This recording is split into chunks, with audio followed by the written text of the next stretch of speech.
करके सम्मान से भगवान बोले, नारद जी आज तो बड़ी मगन दिखाई दे रहे हो, क्या मिल गया? नारद बोले, मिल गया? क्या नहीं मिल गया प्रभु, सब कुछ मिल गया। तुम्हारी ऐसी कृपा रही, जो कामदेव ने सब कुछ किया, मेरी आंखें नहीं खुलवा पाए, वो खुलवा भी कैसे लेता, आखिर को बाल ब्रह्मचारी है देवसी नारायण।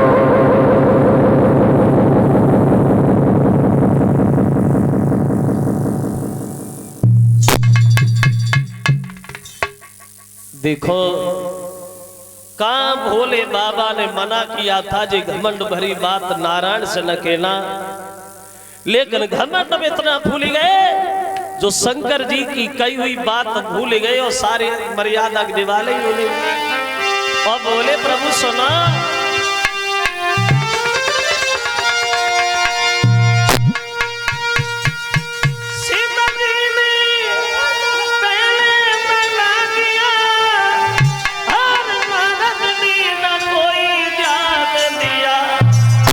बोलिया कामदेव को जीत मैंने इतना भारी अभिमान किया।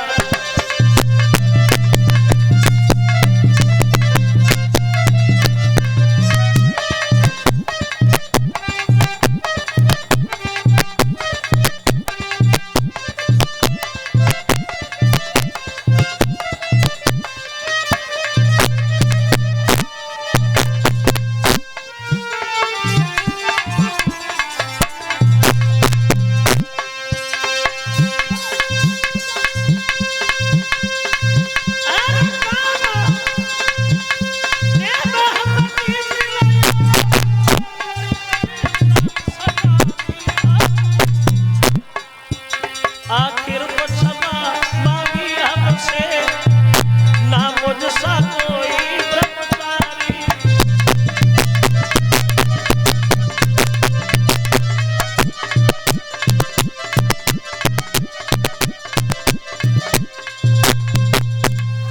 उत्तर दिया, मेरे बराबर दुनिया में कोई महात्मा नहीं है, मेरे बराबर ब्रह्मचारी नहीं।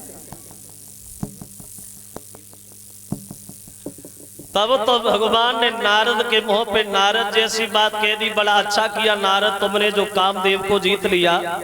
और कामदेव को जीतना महात्मा के लिए कोई छोटी बात थोड़ी है। नारद बोले, और कहा तुम समझे, बहुत बड़ा काम किया हमने, कामदेव को जीता, उठे चले गए।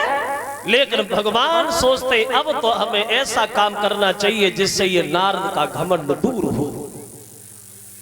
ये 500 रुपया हमें भेंट कर रहे हैं हमारे श्रीमान रवि यादव, जो हमारे गांव नगला धनी के रहने वाले हैं। और रवि यादव की तरफ से 501 रुपया, 50 रुपया सनी ड्राइवर, 50 रुपया अवनीश ड्राइवर, ये सूरजपुर के रहने वाले हैं। लिखा है एक होली सुना दीजिए। चलो देखेंगे, सुना देंगे थोड़ी देर में, अभी इंतजार करो, इंतजार बहुत जरूरी होता है, थोड़े इंतजार कर। अब भगवान ने माया फैलाई, एक बड़ा सुंदर नगर बसाया, तिहुपुर भय सील निधि राजा। उस नगर के राजा हुए हैं जिनका नाम पड़ा है सील निधि। और उन्हीं के घर में एक विश्व मोहनी नाम की लड़की पैदा भई। और वो लड़की जवान हो गई, शादी के योग्य हो गई, भगवान की माया। तो सील निधि ने अपनी बेटी का किया स्वयंवर। स्वयंवर लड़की अपने पति को स्वयं ही बरे, उसे कहते थे स्वयंवर।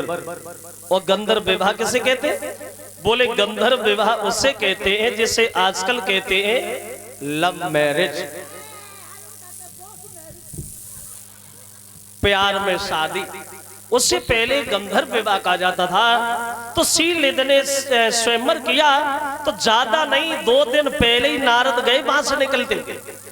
तो सील निधि से जाके भेंट करते हैं। तो सील निधि ने बड़ा सम्मान किया, बाबा जी बड़े अच्छे समय पे पदार्पण हुआ, अब आप आई गए हो, तो हमारे घर में मेरी बेटी की शादी है, क्या आप उसकी दिन दिशा बता सकते हो? नारद बोले, बुद्धि खराब है, दिन दिशा बता सकते हो? सुना नहीं तूने? बच्चा बच्चा जानता है जब मैं कामदेव को जीत सकता हूं तो क्या दिन दिशा नहीं बता सकता? अरे बुला लड़की को। उधर से विश्व मोहनी को बुलाया, लेकिन कैसी थी वो भगवान की माया। वो लड़की इतनी सुंदर थी, इतनी सुंदर थी, जो लड़की की तरफ देखा नारद ने तो पलक चलाने का ध्यान ही भूल गए, चेहरा पे चकोर बने गए। सोचे लगे परमात्मा इस लड़की की भाग रेखा बड़ा सुंदर है, इसकी शादी जिससे भी होगी वो अमर हो जाएगा, दुनिया भर का कोई भी इंसान उसे हरा नहीं पाएगा। अब मैं महात्मा बन के नहीं जीना चाहते, अब मैं तो शादी करेंगे। वो शादी करेंगे तो इस लड़की से करेंगे, अगर इस लड़की से शादी नहीं भई तो हम जिंदगी में जिएंगे नहीं, क्योंकि हम बाल ब्रह्मचारी हैं। कौन बताए भविष्य की बातें? अब नारद अपने भविष्य में खो गए। ऐसा ही नहीं तो छोड़कर हाथ बेटी का नारद चले, वो दिल में बातें छुपी की छुपी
को देख करके नारद बड़े व्याकुल